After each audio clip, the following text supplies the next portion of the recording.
ازيكم عاملين ايه؟ هنتكلم في الفيديو ده النهارده عن الشغف، والحقيقة انه الشغف بقى من اكتر الحاجات اللي الناس بتتكلم عليها مؤخرا في المجتمع عامة، حتى مش في مصر بس، في بره مصر، في الجيل ده عامة. الموضوع الشغف بقى بيطرح كتير جدا، ويمكن من أكتر الحاجات اللي بتأثّر على الناس في يومها العادي هو الشغف، بيأثّر حتى في إن أنا أبدأ أعمل حاجة. بقينا بنسمع كتير أوي جُمل زي أنا ما عنديش شغف في أي حاجة في حياتي، أو إنه حد يكون طالع من تجربة سيئة في حياته، عدّى عليها كتير، يعني عدّى على فترة الزعل والاكتئاب ده فترة كبيرة جدًا، المفروض يبدأ يعيش حياته تاني. بنسمع مثلًا جُمل زي إنه أنا مستني الشغف عشان أبدأ أعمل حاجة، أو يكون عنده ناس كتيرة بجد بتكون بانية خطة في حياتها، يعني طويلة الأمد، بتكون دارسة كويس أوي الحاجة اللي هي عايزة تعملها في حياتها، والهدف اللي هي عايزة تحققه في حياتها، أو التغيير اللي هي عايزة تعمله في حياتها، وكل حاجة مدروسة، كل حاجة محطوطة صح، كل حاجة محطوطة حتى بالأيام وبالدقايق وبالثواني وبالساعة، هاعمل إيه كل ساعة، وبتُقف في الآخر تقوم قايلة أنا حاسة إن أنا ما عنديش شغف تجاه ده، أو أنا مستني الشغف عشان أبدأ أتحرك وأعمل ده. فالحقيقة الشغف بقى حاجة مؤثرة جدًا في حياة البني آدمين مؤخرًا، وفي الجيل ده بالذات، فكانت حاجة لازم الواحد يتكلم فيها ويبدأ يهتم بيها. وخلّيني أبدأ، يعني أبدأ الموضوع بسؤال هيخلّينا نقدر نمشي في الموضوع، وهو ليه بقى في جيل كامل دلوقتي عنده قناعة شبه تامة ب بإنه لو أنا ما عنديش شغف تجاه حاجة، أو لو أنا مش حاسس بفكرة إن أنا عندي شغف تجاه أي حاجة في حياتي، يبقى أنا فيّا غلط، فيّا حاجة غلط، أو في تفكيري أو تكويني فيه حاجة غلط. آآ ده مبني بسبب أسباب كتيرة أوي هنتكلم عنها قدّام. ولكن الفكرة دلوقتي عند الناس عن الشغف، إنه أنا هانام واصحى بافكّر في حاجة، أنا هابقى معروف وسط الناس إن أنا شغوف بده، يعني بعد ما يعرّفوا اسمي في قعدةٍ ما، ده اسمه كذا، كذا، بعد ما يقولوا اسمه على طول هيقولوا إن هو شغوف بكذا وبيشتغل في نفس الحاجة، بيطوّر مهاراته فيها، بيقرا عنها، بيدوّر عنها، بيتعرّف على الناس وأصحابه كلّهم من الدايرة اللي فيها الفكرة اللي هو شغوف بيها دي، وهكذا، وهكذا. وبقى مبني خلاص في تفكير الناس إن هو ده الشغف، والتفكير ده يبدأ يحوّل الشغف من جزء في الحياة لإنه يبقى هدف الحياة. بني آدم بيبقى هدفه في الحياة تمامًا كلّه إنه يبقى عنده شغف تجاه أيًا كان اللي هو بيكتشفه يعني، بس هدفه في الحياة إنه يكون عنده شغف تجاه الحاجة دي. الطبيعي إن الشغف ده سواء هو شعوري أو أيًا كان هنتكلم بعدين،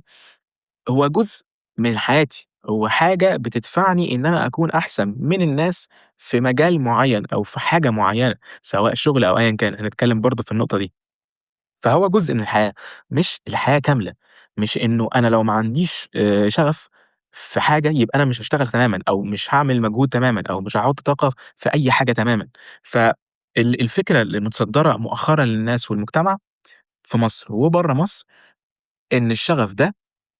بقى هدف في الحياة. لو اتكلمت مع حد مش هيقول لك إن هو هدف، يعني هيقول لك إن ده جزء وبتاع وهيتكلم بالفلسفة دي، بس في اللاوعي بتاعه جوّه مربوط إن الشغف ده هدف، هو عايز يوصل لده، لو ما وصلش لده يبقى خلاص حياته وقفت، وده حقيقي بيخلّي الهدف يتحوّل من جزء في حياة البني آدم بيساعده إن هو يتطوّر أو يتحسّن، لإنه يبقى هدف في حياة البني آدم يدوّر عليه طول حياته وهيوقّفه عن أي حاجة تطوّره وتحسّن من حياته، أو أي تغيير عايز يعمله.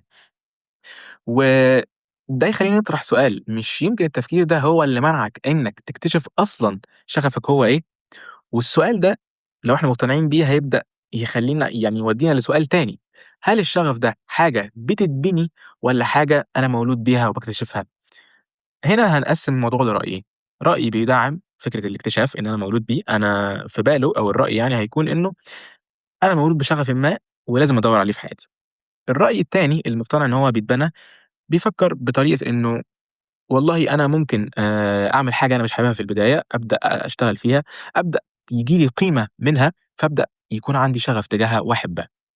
الرأي ده هنركنه على جنب وهنمشي مع الرأي ده لو إحنا لإن ده الرأي اللي الناس كلها مقتنعة بيه مؤخرًا، إن الشغف ده أنا حاجة مولود بيها وهابدأ أدوّر عليها، فهنمشي مع الرأي ده. دلوقتي لو أنا افترضت إن الشغف ده حاجة أنا مولود بيها ولازم أكتشفها، طب ما افرض الحاجة اللي أنت اكتشفت إن أنت بتحبها دي ما تنفعش في ظروفك دلوقتي، ما تنفعش في المكان اللي أنت عايش فيه، ما تنفعش مع حالاتك الاقتصادية مثلًا أو حالتك الاجتماعية أو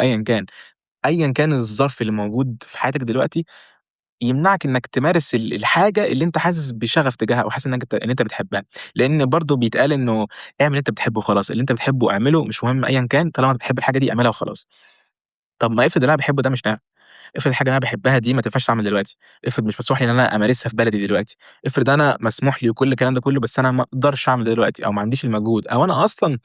ما أقدرش أعمل كَم التجربة دي في حياتي، أنا ما عنديش التفكير ده، تفكيري مش كده أصلًا، فأنا كده حياتي اتهدمت. لإن ببساطة شديدة جدًا أنا عندي اقتناع إن الشغف هو حياتي، فلو أنا اكتشفت إن الحاجة اللي أنا باحبها خلاص أنا مقتنع بإن أنا مولود بشغف وبادوّر عليه، دوّرت عليه ولقيته، لقيت أنا باحب كذا، كذا، كذا، وإن في بالي نقطة تانية إن الشغف هو الحياة خلاص،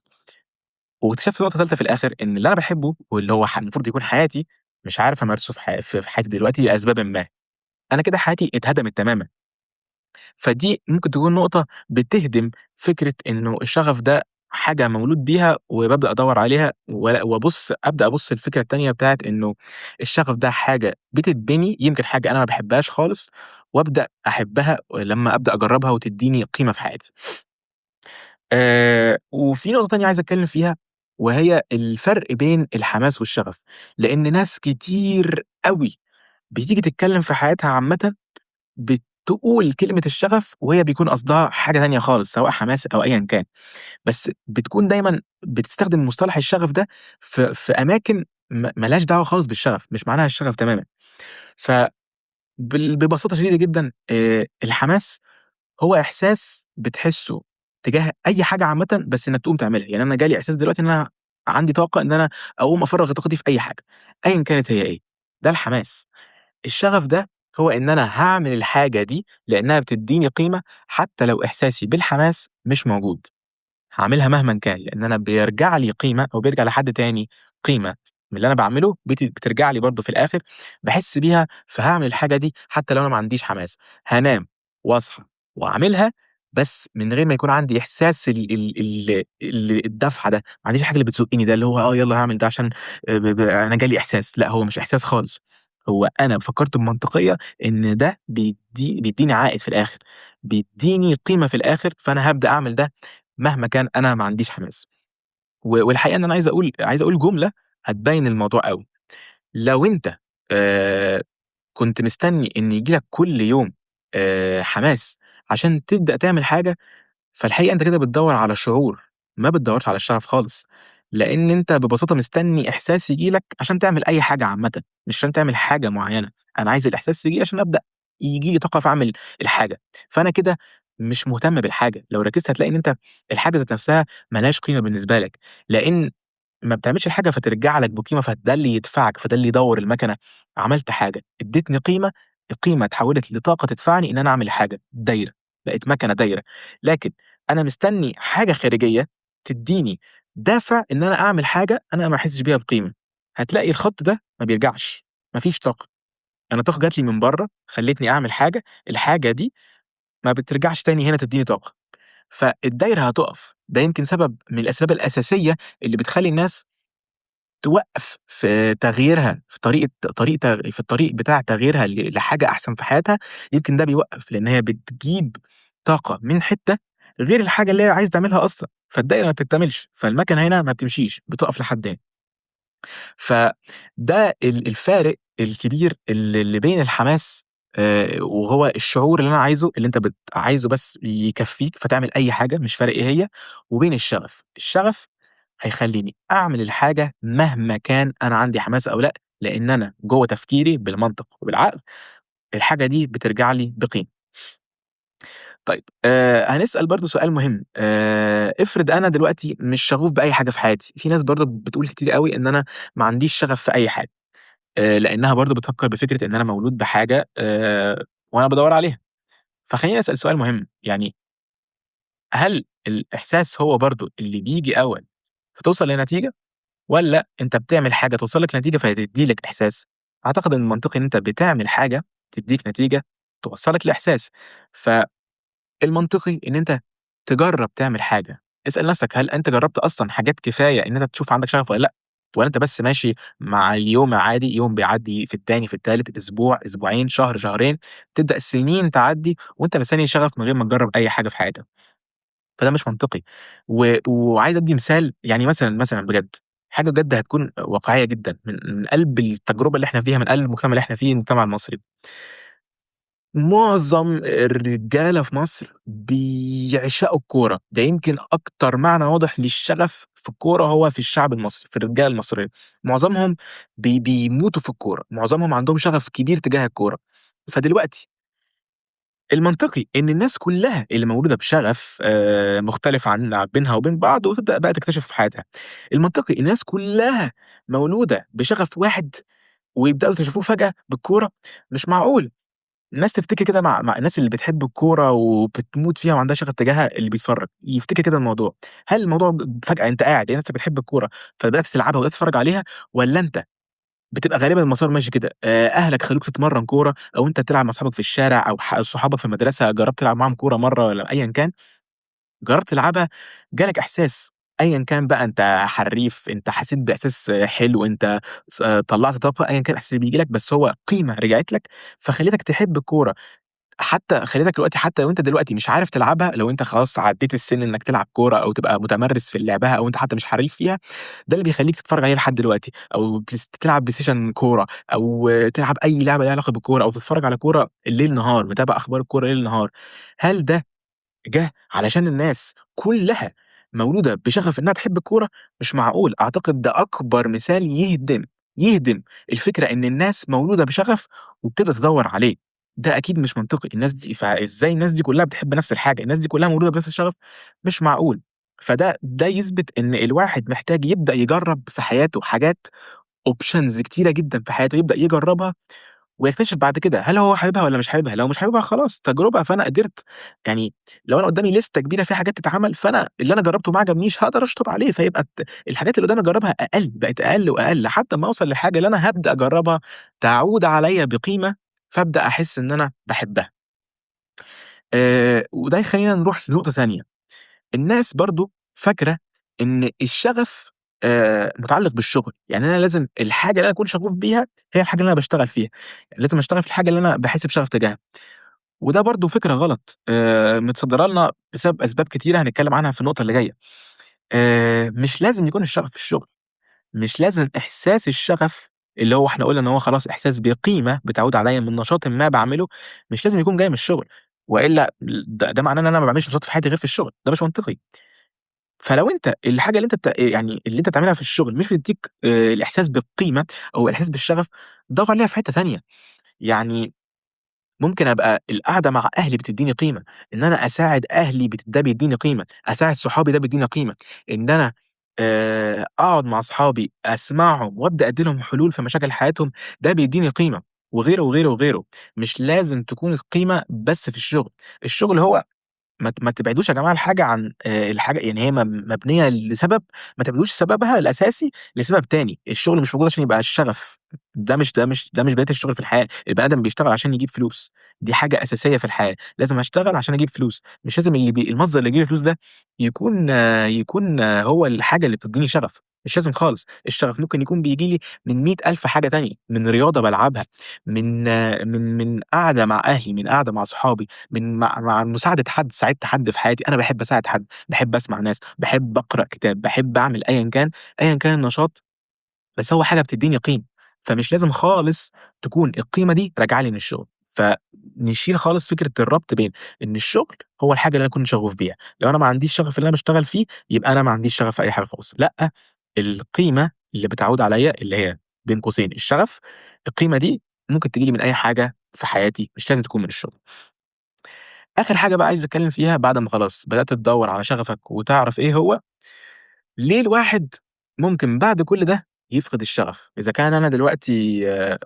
عندي قناعة كبيرة لإن أنا دوّرت على قيمة، ما دوّرتش على حاجة باعملها وخلاص، لأ أنا دوّرت على قيمة، فأكيد القيمة دي جوّه مربوطة بعقلي، فمهما أنا جيت أوقّف، لأ القيمة هافتكرها فابدأ أعمل حاجة. لأ في أسباب كتيرة أوي ممكن بعد ما تخلّيك تخلّص ده كلّه وتدوّر على شغفك وتبقى مقتنع بيه، توقّفك. يعني على أول الليستة أول ليستة الأسباب هيكون مقارنتك بالناس، والنقطة دي لو كانت من زمان النقطة دي تأثيرها على البني آدم قد كده، بقى تأثيرها دلوقتي قد كده، بسبب الحاجة أكتر حاجة باكرهها في حياتي وهي السوشيال ميديا. أنت متعرّض لكَم محتوى لحياة البني آدمين مش طبيعي. خلّينا نتكلم بافكّر بس بمنطقية ل5 دقايق. الناس اللي هتعرض حياتها بقى واللي هم بيعملوه وأنا عندي شغف تجاه الgym والّا عندي شغف تجاه الكورة والّا عندي شغف تجاه المؤسسة اللي أنا باشتغل فيها أو أيًا كان، الشخص ده بجد لو مش رايق مش هينزّل المحتوى ده، من الآخر، يعني أنت حُط نَفْسك مكانه، هل لو أنت مش رايق وطالع عينك في الشغل وقرفان وجادد وكل الحاجات دي كلّها، هتنزّل محتوى عن الشغل اللي أنت بتشتغله أو أيًا كان اللي أنت بتعمله، اللي أنت المفروض رابط إن هو ده الشغف، هتنزّل المحتوى بيه لو أنت مش رايق في حياتك والظروف كلّها كويسة؟ مش طبيعي، فما تقارنش نَفْسك بيه، لإن الشخصيات اللي بتشوفها دي ظروفها أحسن منّك بكتير، البيئة اللي حواليهم أحسن من بيئتك بكتير، المقارنة دي بتهِد جامد، بتخلّيك تفكّر إن اللي جنبك ده اللي أنت بتتفرّج عليه ده قدّك، وهو مش قدّك خالص، حياته أحسن منّك بكتير، حالته الاقتصادية أحسن منّك بكتير، مزاجه أروَق منّك بكتير، بيروح يصيّف في مش عارف فين وبيعمل إيه مش عارف فين. مش باقول إن هو أوحش منّك والّا الدنيا متسهّلة له، لأ أنا بافكّر بس في موضوع إن أنا أقارن نَفْسي بيه والّا لأ، ده مش منطقي، لإن هو حالته النفسية هتكون أحسن منّك بكتير، فما تقارنش نَفْسك بيه، المقارنة دي بتهِد أوي طريق إن أنا أبدأ أعمل حاجة في حياتي، فما تقارنش نَفْسك بحد في فكرة الشغف، لإن هو عنده شغف بحاجات ممكن تكون أنت عندك شغف فيها برضه، بس هو حالته أحسن منّك بكتير، فما تقارنش نَفْسك بيه. حاجة تانية مهمة أوي في موضوع فقدان الشغف ده، وهو إن أنت غالبًا بتبقى مركّز على النتيجة، مش شايف المسار ده كلّه، يعني نفترض إن أنت اقتنعت إن أنت عندك شغف في الكورة، فخلاص أنا عندي شغف تجاه الكورة فهابدأ أتمرّن فيها وأعمل، ومقتنع إن ده الشغف بتاعك، نزلت لقيت إنه لأ الدنيا صعبة، أنا محتاج أنام بدري، محتاج أصحى بدري، محتاج آكل كويس، محتاج ما اتعرّضش لحاجات كتيرة أوي في حياتي، محتاج آخُد بالي من نَفْسي، مش هانزل كتير مع أصحابي، هاتمرّن كتير، أيام هيبقى ما فيهاش كورة خالص، هيبقى فيها تمرين بدني ساعتين والّا 3 في عِز النهار والدنيا حَر وأنت صايم والّا مش شارب والّا مش آكل. أيًا كان من ده هاتعرّض لده، فغالبًا سبب تاني مهم بيخلّيك تفقد الشغف، إن أنت بس شايف النتيجة اللي أنت عايز توصل لها، مش شايف المسار اللي هيمشّيك للنتيجة دي كلّها، فلازم وأنت بتشوف الشغف ده تكون حاجة نتيجتها بالنسبة لك أنت مقتنع بيها ومسارها لايق عليك، قادر تعملها، فده كان سبب تاني يخلّي الواحد يفقد الشغف. في النهاية هنرجع تاني للسؤال، ليه جيل كامل مقتنع بالفكرة دي، مقتنع بفكرة إنه لو ما عنديش شغف تجاه حاجة، لو مش حاسس إن أنا عندي شغف تجاه حاجة، يبقى أنا فيّا حاجة غلط؟ هنجاوب عليه بإن أنت لأ، ممكن بنسبة كبيرة جدًا ما يكونش في غلط فيك خالص، ممكن يكون في وده الأغلب غلط في الفهم بتاع نقطة الشغف، في الفهم بتاع فكرة الشغف، الشغف ده إيه من الأساس، ممكن تكون هي دي المشكلة اللي عندك، الشغف حاجة بتعملها بتدّي لك قيمة، بتدوّر المكنة تاني تخلّيك تعملها مهما كان ما عندكش حماس، في 100,000 حاجة تهِد شغفك وتضيّعه خالص، زي إنك تقارن نفسك بالناس اللي أنت مستحيل تكون قدّهم، حالتهم النفسية أحسن منك، ظروفهم أحسن منك، حاجة تانية ممكن تهِد شغفك، إن أنت شايف النتيجة ومش شايف المسار في النُص. فخلّي بالك من ده، ما تقارنش نفسك بالناس وأنت بتختار الشغف، اختار حاجة أنت شايفها منطقية بالنسبة لك، مناسبة للحياة اللي أنت فيها، مناسبة للحالة الاقتصادية اللي أنت فيها، مناسبة لحالتك الاجتماعية، مناسبة لقدرتك البدنية، مناسبة لقدرتك العقلية، أنت قادر تعملها، حاجة أنت أهم حاجة تكون بتدّي لك قيمة علشان المكنة دي تفضل تدور، بس، شكرًا.